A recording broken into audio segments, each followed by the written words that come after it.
Hello, girls, guys, or otherwise. This is Rich with your Witchy book club series-ish type of video that we have been doing in between books.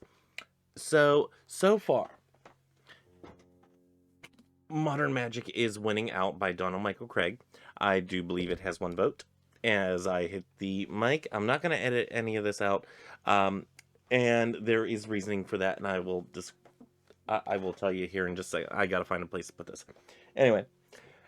We don't have any votes for Christo-Paganism by Joyce and River Higginbotham and An Inclusive Path. If you would like that to be your choice for the next book, comment down below. And then we have, let's see, The Secret Keys of Conjure by Chaz Bogan. No votes on that one yet. And we don't have any votes on Betwixt and Between by Storm Fairy Wolf yet. So if you would like any of those instead of Modern Magic, the 12 lessons in the high magical arts, which I am actually keen to do this one. So, yeah. Anyway, let's let me get my life here together here real quick. And I'm going to tell you, we're going to go a little story time, then we're going to get to comments that y'all have left and whatnot. So anyway, the reason that I wanted to do this and not have to edit any of it or whatnot. And by the way, are you smiling? I really hope like YouTube takes this as a screenshot. Yeah. Anyway, I hope YouTube grabs that. Anyway, what I wanted to say was, the reason that I don't want to edit this is because I have to do the Saturday and I have to do the Sunday video all tonight on Thursday night. Wow. If I can speak, it would be fantastic. Thank you. Because I have my military weekend this weekend, and I really don't want to have to do a video during my military weekend, and kind of do some of the video prep and whatnot, some of the research stuff that I wanted to do, in order to be able to do videos on Sunday night whenever I come back home. And also, as I mentioned, the ceiling portion of my living room, it has caved in because of Ida and whatnot, so we still have a leak in there. And graciously enough, the insurance company has gotten back to us as to what they will pay out. So I have roofers coming on Friday before I leave. I have them coming on Monday. I have 2 scheduled for Monday to come out, all to give me quotes. So I know how much it's going to actually cost to fix said roof on my end, and then cashing in the money from the insurance and whatnot. So yes, little things here and there on that, as well as I have somebody coming out to fix my furnace because it is freaking cold here in New Jersey. We have had a cold snap come through, and I got oil for the furnace, and guess what? Furnace isn't working. It's not staying on. And I actually had the secretary over at the company that I go through for my oil and furnace needs. And I called her, she called me up today and she says, well, we're going to have to bump you from the spot that you had for Friday for a tune-up that we have you scheduled for, because we have an influx of people that don't have any heat whatsoever. And I said, I'm one of those people. Keep me on that list, because otherwise I was scheduled for December 3rd just for a general tune-up and cleaning and, make sure everything's running, to the optimum amount that it's supposed to. However, whenever we tried to start it up and get it going and everything with the furnace guy here, or the oil guy here, the oil delivery guy that, they bleed your lines, make sure there's no air bubbles or anything in there, he couldn't get it to stay on. So I told her, I said, we are one of those people. So please keep my appointment. She's like, I didn't realize that that's why the appointment was there. So we have the furnace guy coming tomorrow morning, and then we have tomorrow around 1 o'clock, I have the roofing people coming. This is all on Friday before I leave, and then I leave later in the day to go down to Dover, and then I'm down in Dover Saturday all day and Sunday until about 3-ish, and then I come back up to New Jersey. So I kind of want to get this all done tonight on Thursday so I don't have to worry about it whenever I'm down there and, whatnot. And in that meantime, I'm actually able to, you know, get some things done and, script some things out and, do some research for different videos here and there that I like that end of the whole video making process, but it can be very daunting.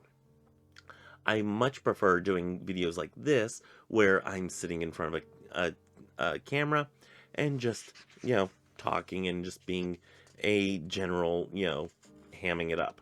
So, type of person. Anyway, I'm going to have my trusty notepad here so that if I need to pause at any point, then I can go ahead and do that. Because I don't think, like, I redid the hotkeys on my thing on my keyboard, and I want to make sure that OBS, like, which ones are which, so if I need to pause, I can pause just like I did there. So anyway, let's get a drink, and we'll bring up our window capture here. Window capture, there we go. Okay, so we are this is where we left off. We left off with Liesel. And can you see my... You can't see my... Oh, there you go. You can see my cursor now. Okay. So I guess I have to have the window selected in order for you to see the cursor. Things to note. Okay.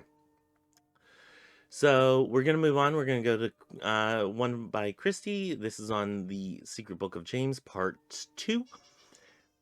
And if you hear noises, one thing is, I don't know if you guys, if you all can hear noises, but I got some toys for the puppies, and they are going to town with the little squeakers and everything. It is hilarious. I'm loving it. My heart is filled with joy over the incessant squeaking of said toys. I love it. It fills my heart with joy. Anyway. If y'all can hear that, just ignore it. That's what it is. If you can hear it, revel in the joy that is puppyhood. Anyway, I just noticed... Nope, that's not fuzz. That's actually a burn mark from either welding or a cigarette. Don't know. Cannot be bothered. Anyway, this is from Christy Lynn. Who says on the Secret Book of James Part 2, thanks for doing this video. I watch your videos on these days, on the days they're uploaded, and treat these as a church service. Sacred texts are very confusing to me, so this helps. And I am overjoyed to hear this. That is the main point that I wanted to do with the Christo-Pagan Sundays. Whenever I started doing the more scripture-based type of studies and whatnot, the more themed studies behind certain things, such as either the Beatitudes or a book in the Nag Hammadi codices or something of that nature.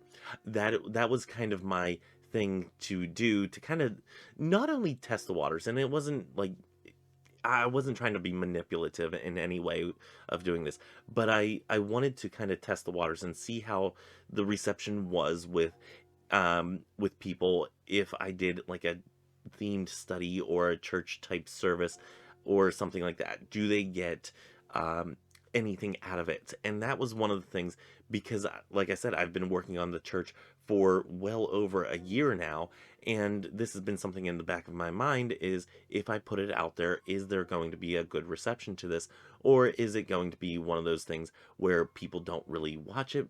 They may get a little bit from it, but overall it's not their favorite thing. So I am actually overjoyed to hear that people do watch these on Sundays, and they do get something from it. As far as the sacred text studies, I will say that I'm working on with the podcast for the Christo-Paganism podcast.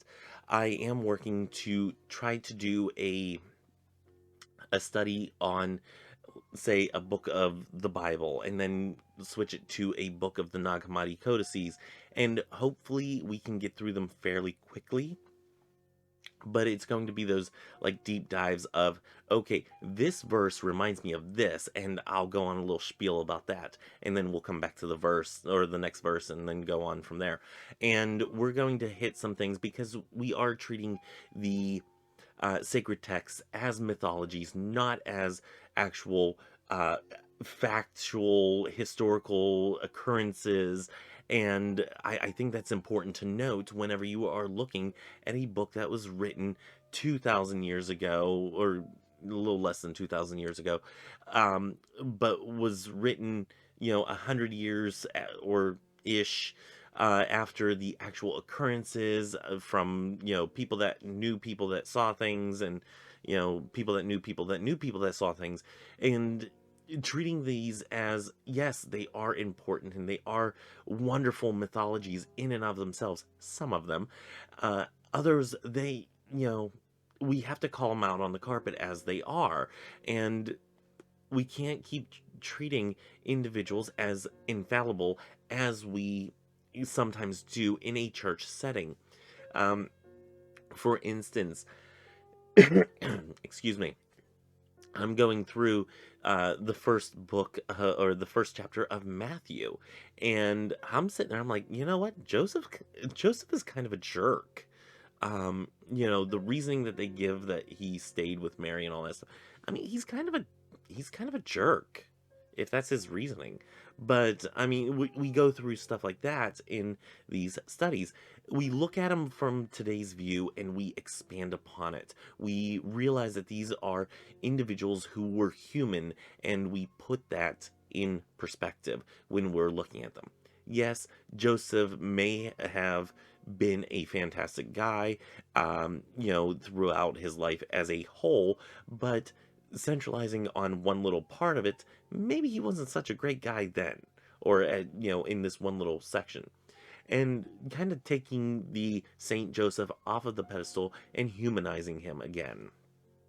So I think that these are important things to do whenever we are studying scriptures of any kind, is to put them in a realistic spectrum and really take it as it is, and then glean from it what we can, um, in order to enrich our own lives, which is its actual intent, is to enrich our lives.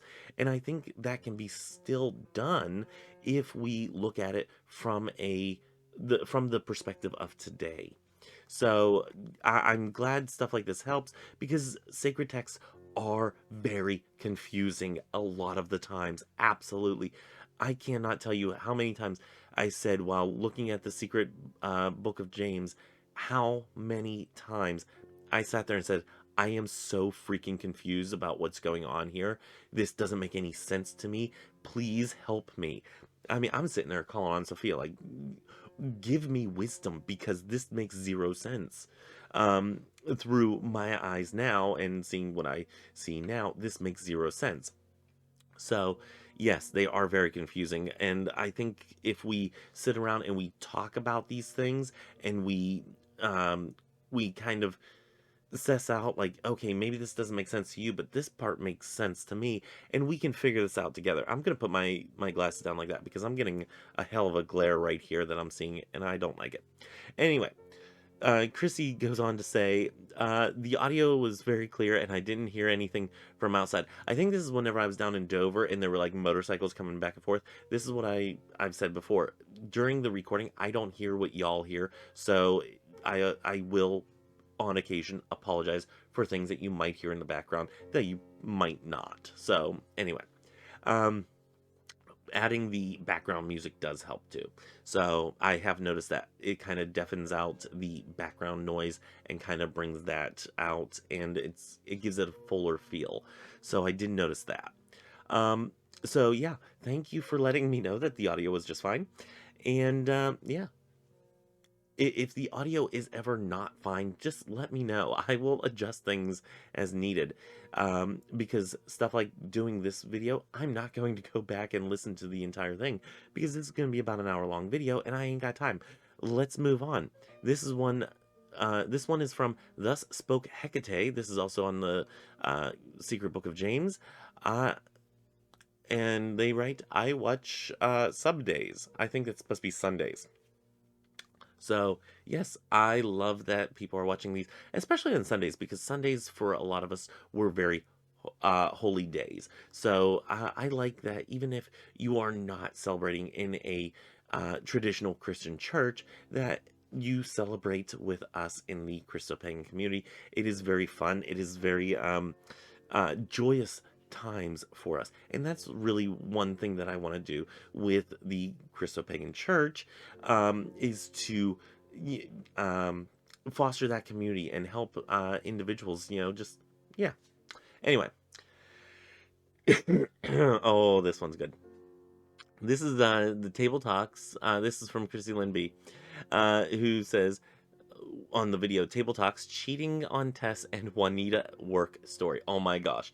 The Juanita story. Oh my gosh. That lady, I tell you, she was, oh my gosh. If I just, oh my gosh. Did I ever tell y'all I almost got into a fight with a lesbian at work? Not just, y'all know I'm gay, but yeah, this lady was like one of those big butch lesbians, and she is not. She will even honestly say, and I have the recording on my phone, how she is not mentally okay, and she is like yelling this and whatnot, and came bowed up to me and everything, and I'm like, go ahead, try it. Try it. I dare you. And my coworker's sitting there like, just you go, you go. She's like, she is in the middle. She was not having it. And every time that her and her girlfriend came over since then to pay their bills or whatnot, since they're always freaking late, um, yeah, every time they come over, they will sit there and, I will have to leave the office so they can actually come in the office. But I did keep the recording because, and my boss has even said this to me. She's like, well, I don't know if that can pose a legal problem in this and that. I said, no, I didn't do it for legal reasons for the business. I did it for legal reasons in case I need to take out a restraining order on her craziness. I said, I'm not having it. I'm not putting up with that stuff. So, and then Resilient as Willow says, right? Smiley face. Okay, let's move on. Also on that same video, Resilient as a Willow says, I absolutely love your energy. Thank you, Resilient. Um, and this one is on the Christian Wicca, the Trinitarian book, Trinitarian Tradition book review. Oh my gosh. Um, and yeah, this book is something that I still cringe at. And I should probably give it another shot. I know there's a newer version that just came out. I think it's the 2020 version. And I am interested in seeing if there is an updatedness to it.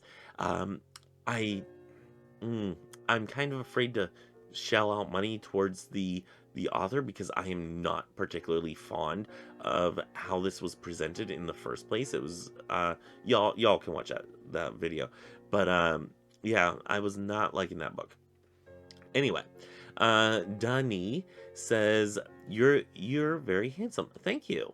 Uh and yeah, this is what I've this is why I put into the Christo-Pagan catechism type thing, saying that I'm going to wear a cassock during the services and whatnot, is because yes, people sometimes, not always, do find me handsome or you know, yeah, they like my curves, whatever. Um, so yeah, in order to keep the focus on the service itself, I find it very fitting that I wear something that does not show a lot of me. And that was part of my reasoning behind that. Um, so yeah, that is very much a thing. That, and I also don't want to, if I have a logo or something on my shirt or anything like that, I would not want to use the church as a way to um, advertise for anybody or anything. Anything that I wear on my person usually is something I either got cheap or free. So yeah, I don't really usually wear shirts that have a message to it. So anyway, I said all that in uh, the catechism-ish type class, whatever it is. Anyway, this is for the Outer Temple of Witchcraft, Chapter 2, Chapter 12, Part 2. This is Christy Lynn, who says, yeah, I find astrology very confusing. I'm trying to learn it little by little. Arwen is definitely one of my sources on the subject. Yeah, Arwen is actually a great individual. Um, I haven't seen very many videos with Arwen lately. I know she is very active on Instagram, I believe it is. I know that I think it's Instagram because she posts also to Twitter her Instagram stuff. I know that she's very active there, and I know she's a busy individual. Oh my gosh. Um, and yeah, I go to Arwen for a lot of things as far as, you know, seeing especially whenever it comes to tarot and whatnot, and the wisdom that she shares. I go to her for that type of thing. I don't think I would go to her for astrology, but yes, uh, and I don't think this was in reference to Arwen for astrology and whatnot. So yeah, I would definitely go to Arwen for stuff like tarot and whatnot, because she is a very knowledgeable individual. Anyway, um, on that same video, Sophia brings light. Sophia, our Patreon patron. Um, be like Sophia. Go down into the description box below. Hit up that Patreon down there if you would like to become a church founder for as little as $5 a month. There's my little spiel. Be like Sophia. Sophia is awesome. So Sophia brings light, and let me just say, go to her channel because, if I'm not mistaken, and I'm going to pull this up. Yes, Sophia does do videos, and she has quite a bit of them. And I have watched videos here and there. I haven't gone through and like binge watch, but she has like quite a handful of videos out there. So if you are looking for videos to watch, do go check Sophia Brings Light. Um, Going on to the comments here. I'm using my Kindle version. Astrology for me takes more concentration since I I am do as you feel kind of woman. Oh, okay. I am a do as you feel kind of woman. Okay. However, I want to learn more and will go about studying astrology slowly. This chapter was a good start. Yes, Christopher Panzak has a good start on many things. I don't think it is an all-inclusive, this is the be-all, end-all. I would suggest in the back of the book, in the bibliography, he has broken down in there the different resources that he has learned from that would be a very good resource for you to go to as well. He is very good about sourcing his bibliographies and extra reading resources and whatnot of where you can learn more things on those subjects. So yes, absolutely.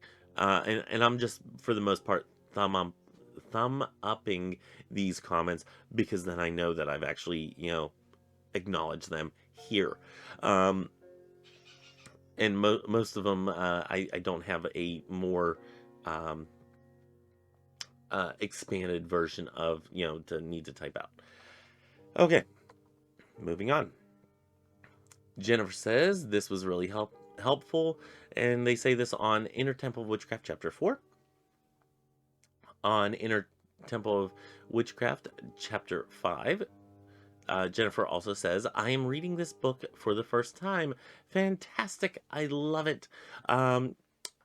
Yeah, let's see. I'm going to just click this. I don't usually do this. I'm glad it was helpful. Okay. And I'm going to put here... oh, son of a gun. Hold on. Y'all don't even realize the setup here.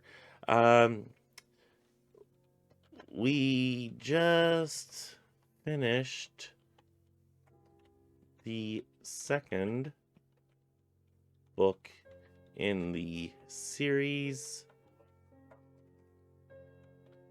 as well. Oh, there we go. Okay. Yeah, my keyboard's like under the little like monitor stand and everything. This is a wild setup. Anyway, oh, I almost forgot. This is on moral influence. Yo, we do have a little thing about naming our little witch figure here, and Maria suggested Esmeralda, and I kind of love this witch. Yeah, she's awesome. And I know that Christy did say another one.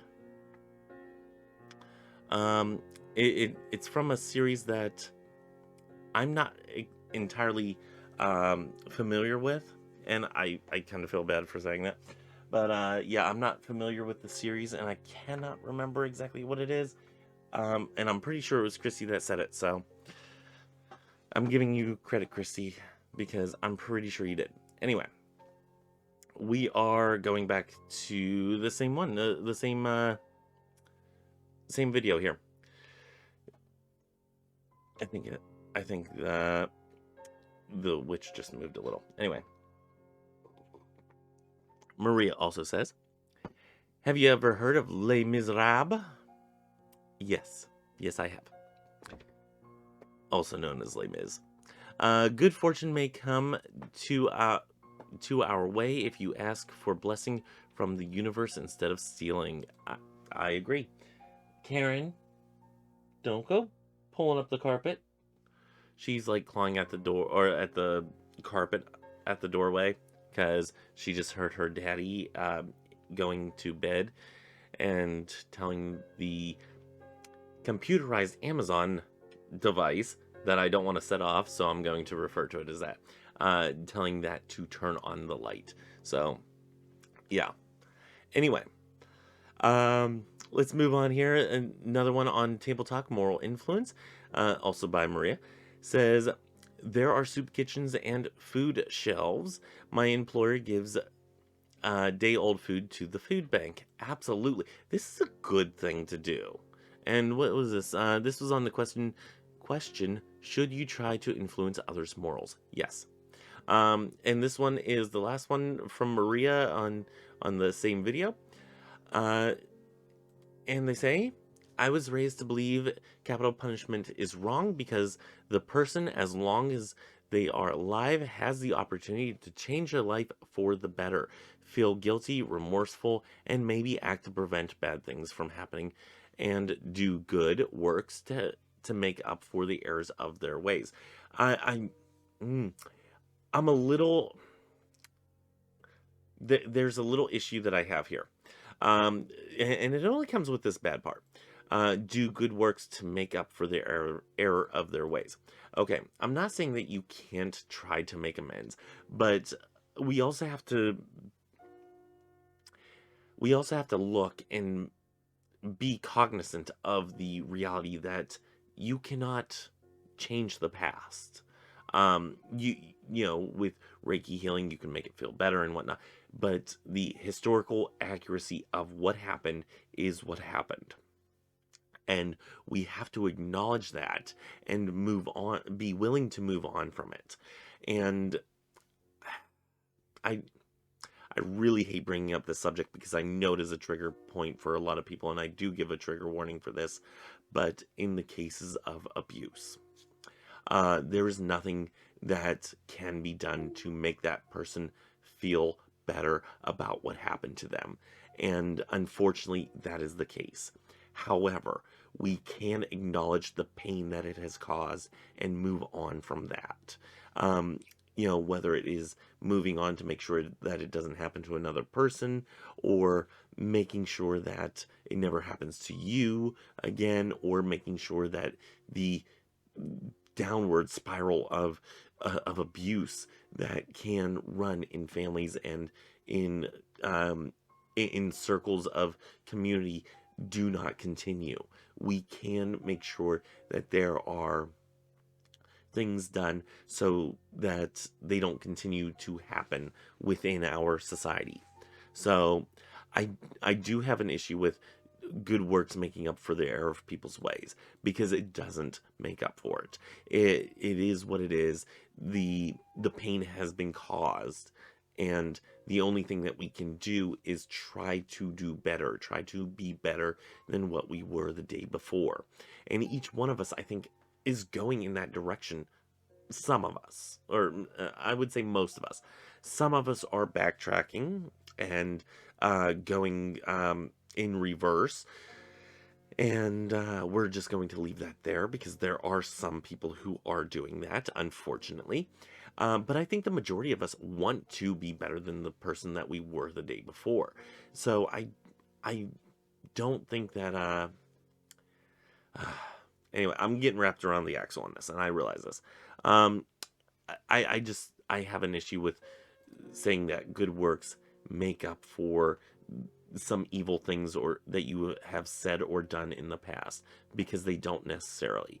And if we work to better ourselves and be better than we were the day before, I think that's the way we go.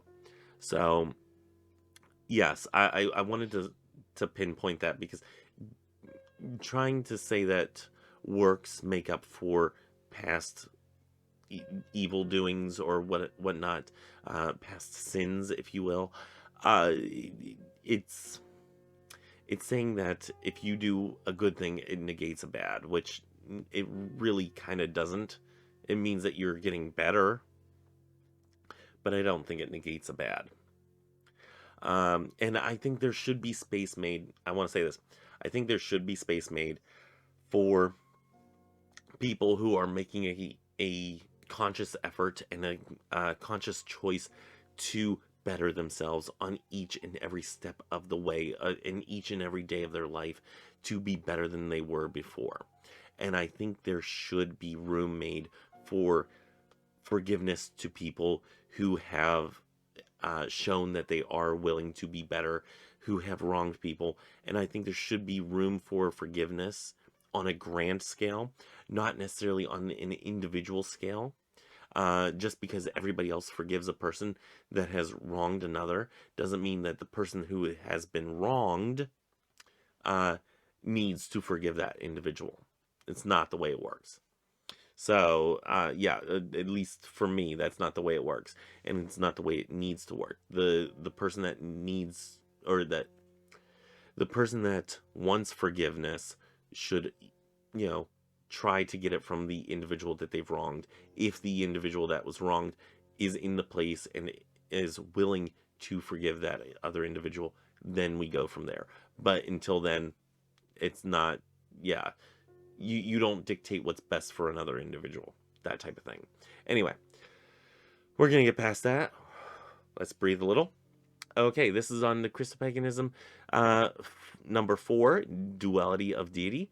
And this is from Kelly Louise, who says, I am Welsh and brought up high Anglican. I love nature, and I see the Trinity in Celtic prayers as feminine. I am exploring this path further, and what it means for me. That's fantastic. I believe, wasn't it? I believe it was Kelly who was the one that that emailed me. I cannot remember. We'll get there here soon, because we're only like a half an hour into this, and we're gonna go for another half an hour. And I'm talking a little fast because this is my second cappuccino. Can you tell? Okay, we're gonna go to this table talk with coveted items. This is by Lucille. Wonderful insights, Richie. Most people don't call me Richie. Witchy Richie is the channel, of course, or the new name of the channel. But yes, you are free to call me Richie if you wish. Most people call me Rich, but okay. Love your openness and honesty. I am sure I have convert. I think it's supposed to be coveted more stuff than I can even remember. Absolutely, I think we do this unconsciously, as well as consciously. Wanting other people's things. So anyway, Mm, this is it. Yes, it was Kelly who was the one asking for help, because here we have call out for help and books. So many books. Okay, and this one is by Jonathan. Oh, and I have a jelly here. Sorry, I had to pause because I think some of my cappuccino went down the wrong pipe. Anyway, it's from Jonathan, longtime viewer, who says, I consider myself a Christo-Pagan Wiccan Buddhist, which is an interesting combination. Jonathan has been a follower for quite a while on this channel, as well as the Pagan Perspective collab channel. So thank you, Jonathan. This is all in reference to um, commenting on that video to let Kelly know that there are other individuals like her who have different thoughts and meld Christianity and paganism together, and that we all have this one thing that we have in common, which is Christo-Paganism, but we have many different walks of life and whatnot that we honor in that Christo-Paganism. And this one also, for the same video, comes from Lysel, who says, yeah, I am Christo-Pagan and a hedge witch, blessed be. So, awesome. And this one was also from Lysel. I hope I'm pronouncing that correctly. And they say, may I also recommend Christo-Paganism by Joyce and River Higginbotham? Lysel, do you mean this book? This one right here? That we're currently voting on? Yeah? Is that the one? That's the one, I think, right? Right? Anyway. Anyway, we'll get back to the comment. To anyone interested in spiral dynamics, I feel it's one of the best books on the subject. I have not read the entirety of the book all the way through. I, like most books, get it, and I thumb through a little bit, find something that's interesting, read that portion, go through it a little bit more, find something interesting, get that, put it on the shelf, and if I have something that I need to reference it for, I pull it down, I go to that part of the book, and I read that little section. But I am not a big, cover to cover reader whenever it comes to nonfiction type of books. That is one reason that I have done the Witchy Book Club series, and why I'm continuing to do that. Whether it is with the Christopher Penczak books or with other books as well. I think we, get a lot of processing through that. Not only do we read the book all the way through, we also process some of the individual things that we agree with or disagree with the authors. Anyway, moving on. She says, Richie, thanks for the book recommendations. I'm a big fan of Scott Cunningham. Absolutely. I will check out the Silver Ravenwolf book. I haven't read much by her over the years, I admit, but I could do with a good quick reference book for correspondences, and like your good self, I am a solitary. Yes, Solitary Witch is a fantastic quick reference guide. Not an exclusive, this is the be all end all best book of shadows ever, but I think she did a great job about pulling together information from different resources, putting them together, and presenting them in a way that is easy for, specifically geared towards teenagers, or teen witches, in a way that is easy to understand for those individuals, or individuals who are on that level of reading. So yeah, I think it is a wonderful book as far as that. Also, I will say that Solitary Witch has a huge bibliography. So yeah, if you want to know more about a certain subject and whatnot, or where the author got this information, there is that bibliography there that tells you, hey, go look at this book, go read this book. This is stuff that is a jumping off point, and we can definitely take advantage of that. So I'm going to like that one. And Kelly also said, thank you. So Next one comes from our Patreon patron, Sophia, on the same video. I am a Christo-Pagan, love this channel. I am grateful for my spiritual practice for the freedom. Absolutely. Whoops. There we go. Absolutely. And Kelly also commented on that same video. Thank you, Rich, and everyone for the support. I was the person who reached out.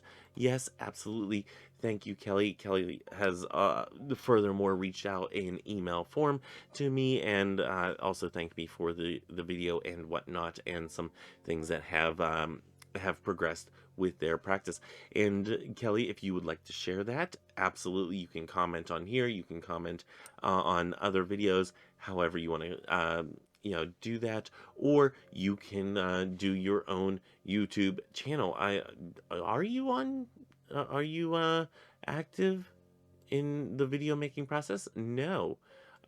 So Kelly, I need you to get on that, because I will say this one thing. Uh, One of the reasons that I did YouTube videos in the beginning was to track the progress of my practice, and it has helped so much. Not only watching other individuals who have their practice and share it on YouTube, but also to track the progress of my own practice.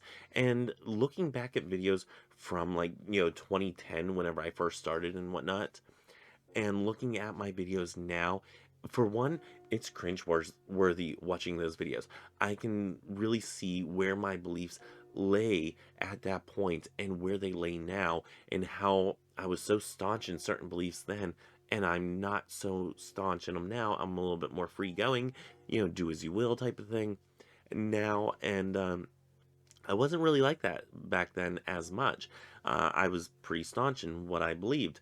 So for any for anybody that is, and I paused there, but anyway, anybody who is looking as a good way to chronicle their practice, I do suggest doing videos, even if you put them up on your channel as private. I would encourage you to put them out there for everybody to consume, because then, yeah, you're going to get those trolls and everything that say, oh, you're just a pathetic little blah, blah, blah, whatever. Shut them up, okay? And, eventually your community will find you, and they will give you the support and everything. I sat probably at less than 100 subscribers for a long time, and I had a certain number of, like, 2, 3 people, and I still only have like 2, 3 people that constantly will comment on videos and give me encouragement and whatnot. And I'll say this: I have met people uh, through YouTube that, it's like, take Kara for instance. If I go on Discord right now and I say, Kara, I need help. I need to ask you something about da da da. And they would come back and say, yes, okay, this is what I can, tell you what I know about it and whatnot, or what you should do, or how you could do this, and blah, blah, blah. All that stuff. I could go to Kara and ask questions like this. Different members of the Pagan Perspective collab channel, I could also ask questions too. Um, I know that Derry Sinowich, she doesn't comment on here as much, but I've called her. I've talked to her on the phone. I believe we talked on the phone. I think I may have just left a message, but we have texted back and forth to one another. And I know that if I get in a pickle, I can go on my phone, text her real quick, say, hey, this is Rich, remember me? I need your help for something, and I could rely on her. Same thing with the Mama Squirrel, Willow and the Thrifty Witch.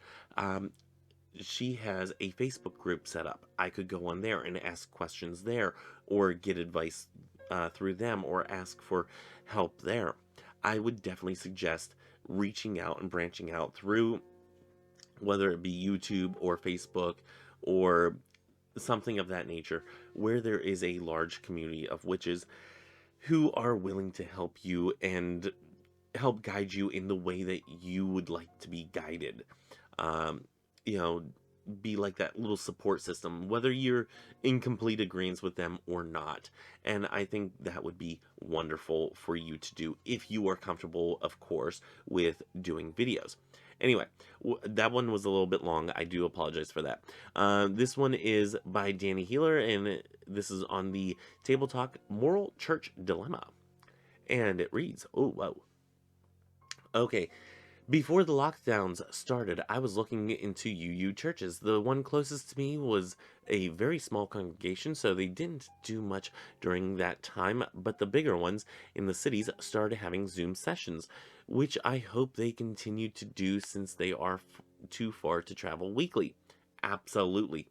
Oh, maybe this was the one. Um, no. I still think Christy, sent in one of them. Anyway, uh, yes, let's stop there for a second. Yes, I do believe that many of the churches, especially those that are not so mainstream, should continue doing Zoom sessions if it is in their capability. Because I do know that having Zoom sessions over a certain amount of time isn't, I think that you have to pay for it. I'm not sure, can't remember. Haven't really looked into it, to be honest. However, if it is capable for them to do that, I think that they should continue doing it. So, yeah, that's one reason that I'm starting this Christo-Paganism type of church. So, um, okay, real. I'm writing down the names here because also if you haven't found a name yet for the witch on the high shelf, my vote is Beatrice. Yeah, Beatrice. You know what? We're gonna put all these to a vote. So if you have a name that you would like to give our little witch mascot, let me go ahead and take this down. There we go. Our little witch mascot right here. If you have a name that you would like to give her, do leave that in the comments at some point. Christy, I do believe you gave one. Pretty sure you did. And I haven't seen it on here, which means I've probably already answered the question or said something in the comments. And because I have this on ones I have not responded to yet, it might not come up. So, or maybe you have said it to me in a Twitter message, a tweety message. Anyway, uh, I'm okay with the name Beatrice. So yeah, Miss Beatrice Potter. Anyway, or Esmeralda Beatrice or Beatrice Esmeralda. No, those don't really go. They don't go off the tongue well. Anyway, um, also on the same video, Kelly says, I agree. A lot of the Old Testament laws were a part of the Old Covenant. Jesus is represented as the New Covenant in the New Testament, yet the pastor is best approached one on. Okay, this I remember this one. Approach one-on-one for a discussion. Mind you, I personally don't like institutions and am way happier in nature going to the seaside tomorrow. Kelly, I hope you had a fun trip. This was about 2 months ago, which puts it about September timeframe, so it was actually kind of nice still. Yeah, it's getting cold out now. Let's see. On the, what is this? What is this? Oh, top commenter, because Christy comments a lot. Received one of the highest number of hearts from you. Oh. Okay. On the same moral church dilemma table talk, if I were to go to a church and didn't agree with some of their beliefs, I would keep it to myself and just continue doing what I do in my practice. If I disagreed with pretty much everything, I wouldn't come back. Okay, which is somewhat along the same lines as what I was saying. And I will say, if you disagree with something that I say during a church service, please call me out. Since these are going to be on Premiere, YouTube Premiere, yeah, call me out on it in there. I disagree with you on this.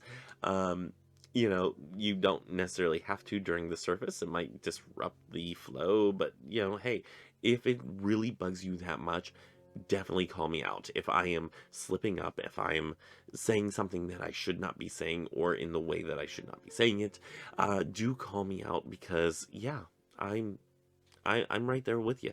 I need to be called out on stuff whenever I do something wrong, because otherwise I don't know I do wrong. And, going one on one, I know isn't exactly the easiest for a lot of people. Okay, we're going to move on. Wow, this is a long one. This is from Jeffrey. And this is the Moral Church Dilemma as well. Thank you for sharing this crucially important video, Rich. As someone who also has anxiety, I want to assure you that the emotion of anxiety is a very normal thing. With that said, large groups of people also leave a lot of people nervous. Whoa, there we go. Can we see all of that now? Make a lot of people nervous. Going to a church, whether in person or on Zoom, as Danny's comment mentions, is often with a larger group of people. If you are able to attend Zoom services ever, I would suggest just turning off your camera and observing before introducing yourself in any way to the group. Many churches, yes, do indeed follow the Bible or some other holy text, what some other holy text says, and this is a foundation of which they follow, because it is in liturgy we find traditions continuing. You, as a Christo-Pagan, have been inspired by many different people's work, including the Bible, which I applaud your work at making it part of your faith specifically. Oh, thank you. With all that being said, I feel that discussing morals is no simple task at all. Looking at motivations of people and the actions they partake in is a slippery territory. Let me stop right there. Okay, yes, it is a slippery territory, but it is one where we must go sometimes. Now, I'll let him. I'll let Jeffrey. I don't know if they go by him, or they. And I do apologize, as usual, if I get pronouns wrong. If I ever do misgender somebody, y'all know. I've said it plenty of times. Say it in the comments. Correct me when I'm wrong, because I am working to better myself on that. That has been something that I've worked on with myself this year specifically, putting to the forefront what I say and how I gender people. So anyway, if I do that, please do call me out on it. I will not be offended one bit, and will most likely be very apologetic about it. Goes on to say, but also important territory, especially during a pandemic. Okay, thank you. The slippery slope that is important. Yeah. Okay. I personally come from a public health type job where we are taught to taught to keep ourselves. I think it's keep to ourselves. I'm not sure. I need clarification on that. I want to make sure I'm reading this correctly. And those in our care. Okay. Keep ourselves and those in our care safe. You know what? I should just read the damn sentence. Instead of jumping in. I don't mean to sound preachy, but I do want to say that defending the public is truly a challenge when so many people are so opposed to this or that. Preach.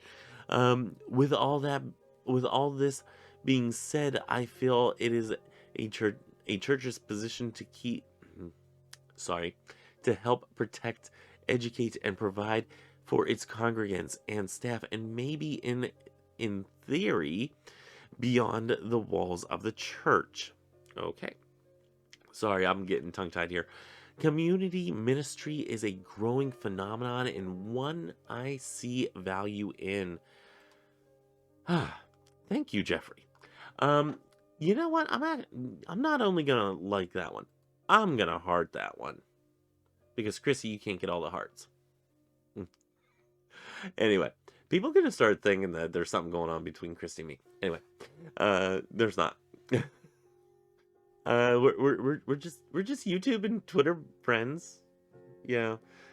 I'd say, you know what, Chrissy? I think that you're fairly close. We could go out for lunch one time, maybe. Just throwing that out there. Whenever pandemic and weirdness all subside. May take a few years. Just saying. Yep. Anyway, we're just going to continue.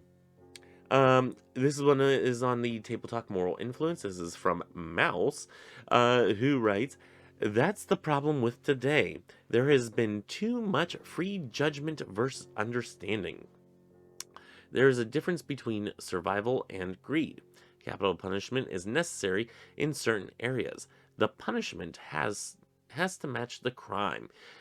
The fact religion and politics have taken over everyone's mind and letting others think for them is the bane of our existence. We have to use discernment, common sense, and understanding." Okay, Mouse, I'm not completely disagreeing with you here. You do realize what you stepped into here. This is a religiously centered type of channel. So, of course, we are going to approach things with a religious kind of mindset, a mindset of, Christo-Paganism, or of, a witchy perspective, or a perspective of bettering oneself, either through religion or otherwise. Whether or not religion itself can help, or a philosophy of some sort can help, that's kind of, how this channel and everything is structured, and how we do things on this channel. So, let's break this down, because I kind of have some issues with this. There has been too much free judgment versus understanding. Okay.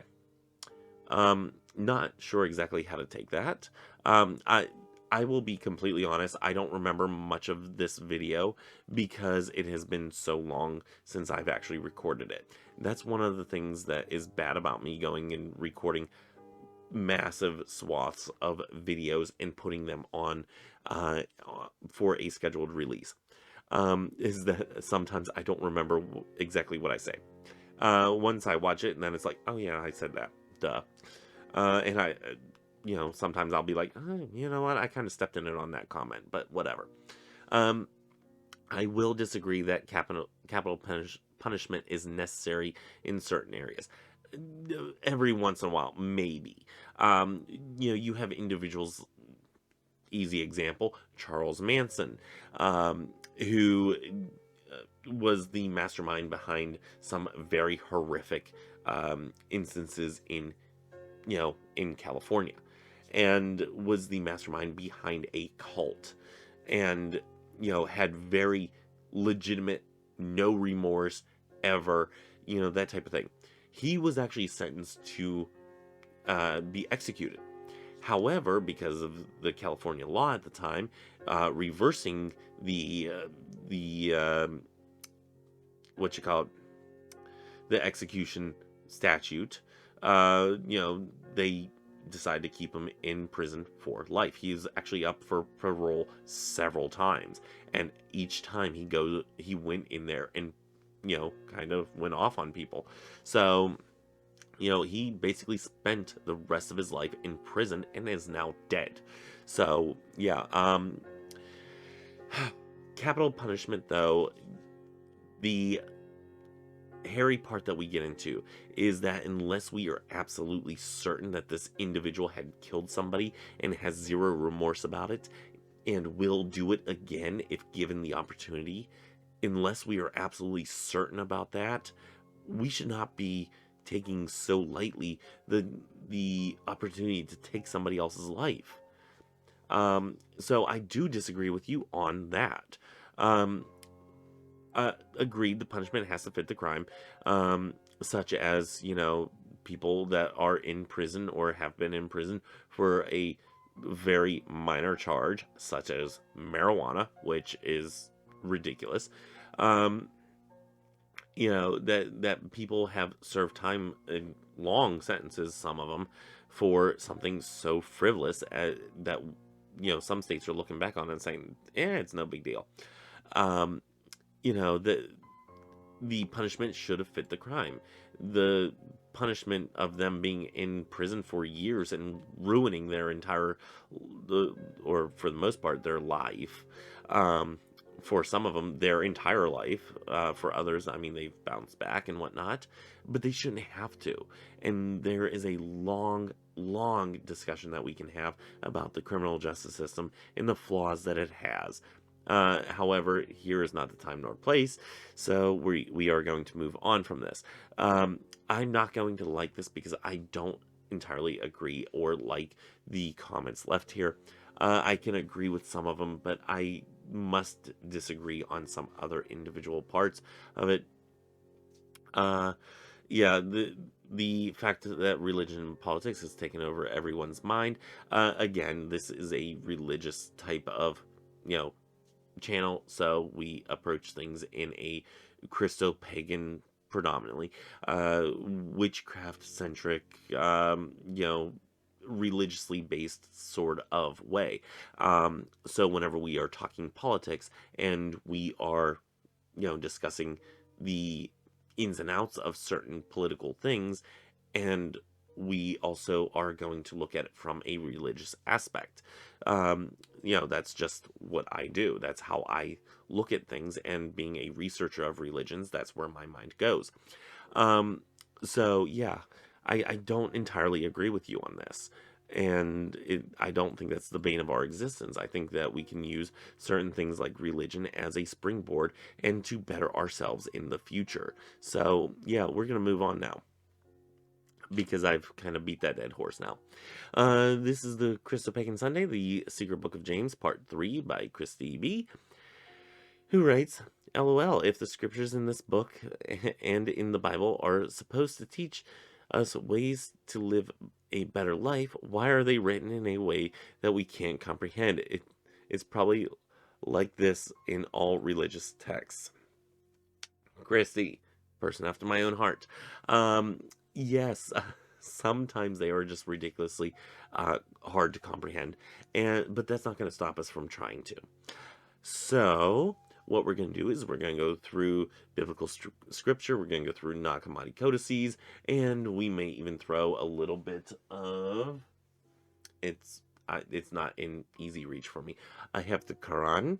I know I have a copy of the Book of Mormon around here and whatnot. Probably not going to go through the Book of Mormon that much, but yeah, we're going to go through some of the. Excuse me, Jelly.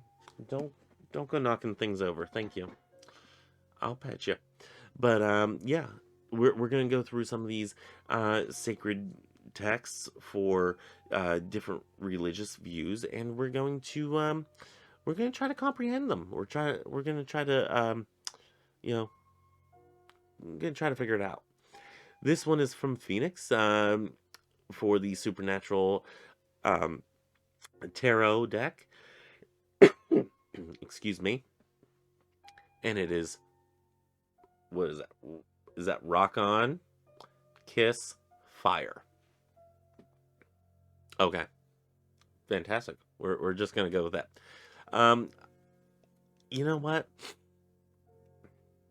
And that was like totally unprofessional. I just wiped my nose there and like sniffed really loud into the mic. That was really unprofessional. I'm not taking that out. Oh, jeez. Yeah, that's a lot more than I thought it was going to be. Son of a gun. Okay. Jeez.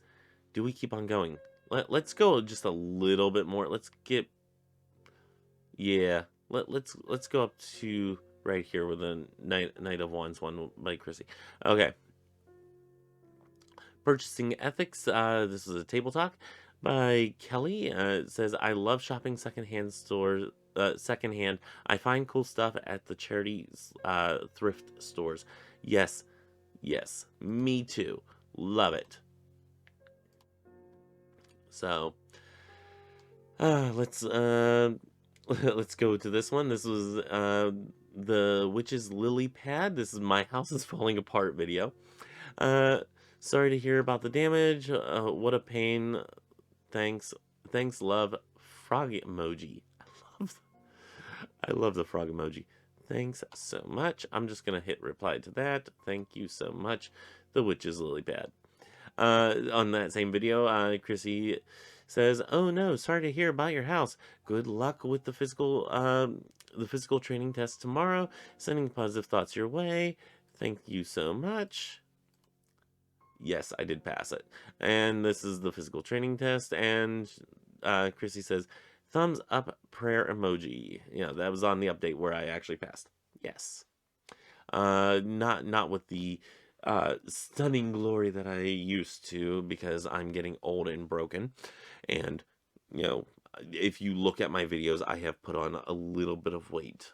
It really shows in the cheeks. Um, you know, a couple years ago, you could see the bone outline. It was great. I was nice and thin. But yeah, I've put on weight, and I blame my partner. He cooks good. Anyway, on the purchasing ethics one, Maria says, "I have gotten a few boxes of toilet paper from Who Gives a Crap. Their bamboo paper is stronger and the recycled stuff. I have also tried a number of dehydrated laundry sheets that save the plastic jugs from going in the landfills. I am using True Earth now. I have tried Earth Breeze and sheets as well to get an idea of what I like best. All of these do subscriptions at a lower cost, and they just show up at your door. This is like doing a nice thing for the earth, and it makes you feel good as well. I try not to eat beef. Yeah, I have a hard time with that because I, I'm sorry, I do like meat. Um, so I also try not to buy it. I will eat it if it's in pepperoni on a pizza, but mostly no. I think the sage bundle I have is at least 10 years old, and I don't know if it's white sage. Yeah, if it's white sage, it's well, for one, like a whitish gray, and it has like a kind of a powdery film on it almost on the leaves. It's hard to describe, but it's yeah. You look up pictures of white sage, you'll see it. It's like big. Yep, yep. It's usually what the sage bundles are made of, for the most part. Anyway, and I'm gonna stop there for a second. I also have what was once a huge bundle of sage, and I rarely burn it because I know that whenever it runs out, I'm probably not going to buy another one, and if I do, it's going to be very sparingly. I used to buy sage bundles, 3, 4 at a time because, you know, I burned it all the time. But now I don't burn it as much, and yeah, that's it's kind of where I'm at, because I like to, for one, be cognizant of the sage that I'm putting out, and or the sage that I'm taking away from a First Peoples nation, and yeah, I want to think cognizantly of others in that manner. Okay. And let's see. I have seen other types of sage for sale, but don't know the difference offhand. Sometimes it's what it includes. Usually, sage will do sage things like clear, protect, boundaries, that type of thing. Um, but sometimes they put in something like a lavender, so it's a little comforting. It has that little comforting scent to it. Sometimes they put in maybe like a rose, or maybe they'll put in like a dragon's blood, or they'll wrap it in dragon's blood or something like that. There's different ways that you can do it, and that just gives it some different properties, some underlying tones. But uh the sage bundle in and of itself is usually to protect and cleanse an area. So whatever it's combined with usually gives it a another property, such as calming effects or a different scent or something of that nature. Anyway, um, that's sad about frankincense plants. Yes, I saw that documentary years ago, and I rarely buy frankincense. And let me just tell you, uh, Gabby, whenever you get this, use it sparingly because, yes, this does have frankincense in it. And yeah, it only takes a little dab for one. So you don't want to waste it. But also, yeah, it did take some frankincense to make that. So it is a very special incense. And I am doing the same with the batch that I have. The amount of frankincense that I have, I may not be buying much more just because of for one, the price. The price of frankincense is a little high, and for two, because of how it is harvested and whatnot. So, uh, Maria goes on to say, I do also donate clothes and things to epilepsy. Okay, I didn't know that there was an organization for epilepsy. I, okay. I, More information, please, on this, because that is the first I'm hearing of this. Or DAV, the Disabled Vets of America, or Disabled American Vets, I think it actually is. When I am organized. Okay. So, yes, I do donate to, I usually donate to Goodwill, and that's not because I specifically, you know, support Goodwill, but because it is a convenience factor. There is a Goodwill donation center down the road from, actually in the same area as the local flea market. So, especially if I'm going to go out and sell at the flea market, I have done this plenty of times. I go out with a truckload, I put all the stuff out there, and I sell it for, you know, $1, maybe $5 at most for an item, you know, depending on what I have that day. But I've done it where everything was $1. So, you know, I get people coming and they give me $1 for an item. Fantastic. They might get 2 things, 3 things, 4 things, a handful of things for $1. Fantastic. Wonderful. Everybody goes home happy and I make a little money, which always makes me happy. And then whatever I have left over, I take over to the local Goodwill and I donate it there. I've done this several times, and you know, it kind of keeps the inventory rolling. Little trick to it is, the stuff that I was getting to be able to sell that day, I got the day prior, and it was being given to me. You know, the guy would call me up. He'd be like, "Hey, I have a whole bunch of stuff in this garage. I'm doing a house clean out. Come get what you want. Whatever you don't want, throw out. You know, whatever. I don't care." He's like, "Just I want you to remove this," and it worked very well for.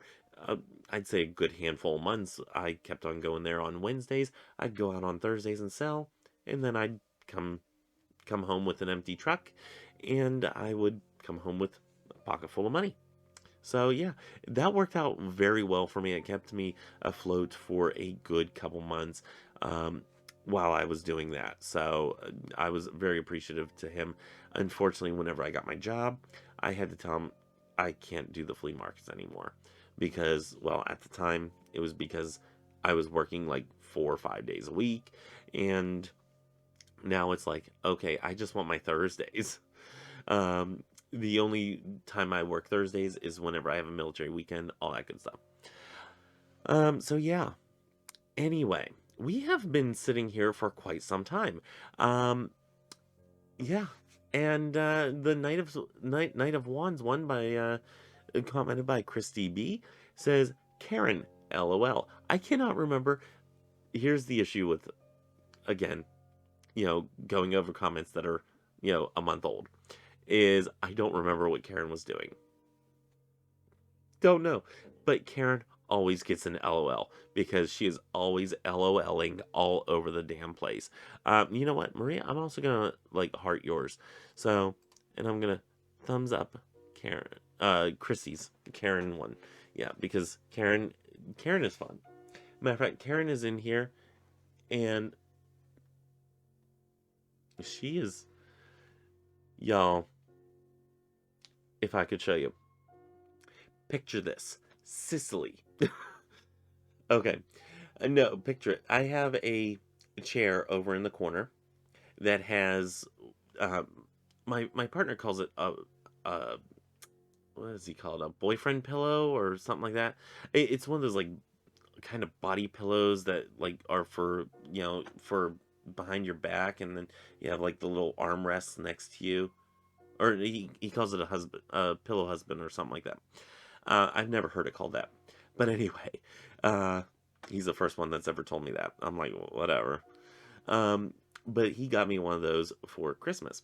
And it has a unicorn horn that comes right out the center of it. It's kind of weird, the way it feels on your neck, whatever. I still love it because, it's a big ass pillow. Um, she loves that chair for one, so she will always sit on that chair. Once I added that pillow, she uses it to knead. We call it making bread or making biscuits. So she will sit there and make biscuits on the pillow, and she has this thing like she didn't teeth properly or wean properly whenever she was a kitten, and so she does like to suckle at whatever she's kneading on, and she has used that pillow as her little biscuit making machine and to suckle on in order to comfort herself and put herself to bed. And she is sleeping, I kid you not, head like that, like forehead down on the seat of the pillow or of the chair, and just like, I'm done for today type thing. Yeah, it is absolutely adorable and it's hilarious, and I just keep on looking over because it doesn't look like she's living, but she is totally alive. Um, she is just, I think, a little bored and a little peeved because she could not get out of the witchy room when she wanted out of the witchy room when she heard her daddy. But anyway, okay, we are going to leave it there. We do have a lot more comments to go through, and I think I'm just gonna make this like an every so often thing because I do enjoy the sitting around, the BSing, the uh, drinking of cappuccino, and spilling the tea as it were. And I really am enjoying these types of videos. I think they are fun. Just having this conversation and answering comments and whatnot. It's kind of like doing a live, but like, very little pressure because I can hit the pause button and, kind of like hack my lung out and then unpause and act just fine. I'm going to leave that in there because it's totally true. Something that happened. No. Um, you know, Drinking and whatnot. Sometimes things go down wrong tubes. We're just gonna leave that there as it is. Anyway, we're gonna get rid of that. There. Okay. So, with all that being said, next week, if in fact, because I think it is going to be the winner, we are going to go through the first chapter of Modern Magic. So yeah, we're gonna go through that first chapter, and we're gonna see what all it has here for us. Let's see. The first chapter for the printed version, at least this big, like, look at this thing. This thing is ridiculously huge. Yeah, love it. Anyway, yeah, there's a lot to this chapter. This is lesson 1. It's a 12-part series. So ideally, one would think that we should get it through this in about 12 videos. This first chapter goes from page 7 to page 37, right? Yes. Well, that's the bibliography. It really only goes to 36. So that's like 30 something. That's like almost 30 pages. That's 29 pages. Um, we might, because there are things that we should be doing as far as exercises and everything. And for this one, there are some exercises I do think people should take advantage of, um, especially for myself, because yeah, when I say people, I mean me, because there are certain exercises that are in here that I have not done before, unlike some with the inner and outer temple of witchcraft. there are lessons in there that I have done before, or some variation thereof. There are some in this modern magic book that I have never done before. But I will say this: the relaxation ritual that he has in here, I have done that ritual so many times. It is a fantastic way to fall asleep. Uh, I mean, not its point, but yeah, the relaxation ritual will put you to such a relaxed state that you will basically fall asleep. Um, I absolutely love it. That's where I learned that from, and that's even before I started being witchy at all. Um, Somebody at, you know what? No, no, you know what? I am going to share it here. Somebody that I went to high school with had uh had this book. I think it was like the first edition, because you're talking like 2000, probably 2001, 2002, somewhere around there. And he gave it to me for a night, because me, being the good Christian evangelical, said, "Oh, I'll read through this and I'll find exactly what was wrong with it and how it's influenced by the devil and whatnot." Yeah, as you do. And yeah, long story short, did not really find anything, because, I'm a slow reader and did not want to admit that to myself. But I did make it to the relaxation ritual, which I still, even as a young evangelical, was afraid of this little floating ball going around my body and everything. Looking back, it's cute how afraid I was that this little floating ball was going to be something evil and demonic. But yeah, you know, I look at that and I said, you know what? Even as an evangelical, I use this meditation ritual, and it helped me even back then, and it still helps me today. So there are certain things such as that are in this book that I absolutely will say that we should probably slow down the reading, not take it in 12 easy parts, maybe break it up here and there. And as I've already said it before, whenever we get to the new year and we are doing every other week for the book club and whatnot, that we will be covering at least one chapter a week, maybe two. But we will also have the Discord where we can discuss the chapter and whatnot, and I can pose questions to you, and you can pose questions to me. What do you think about on page this, and what this author says about that?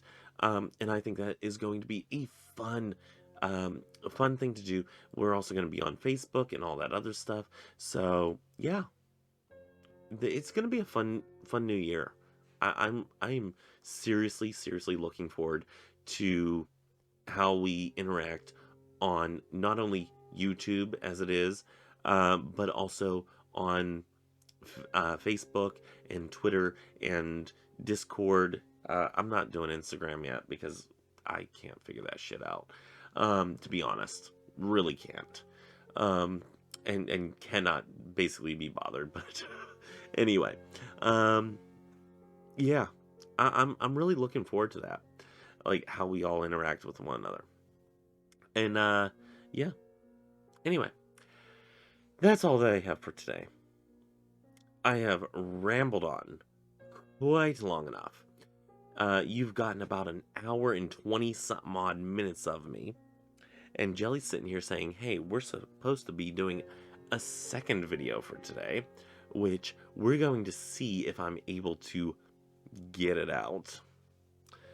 We'll see if I can get it up for that video. That's just too dirty. Let's not even.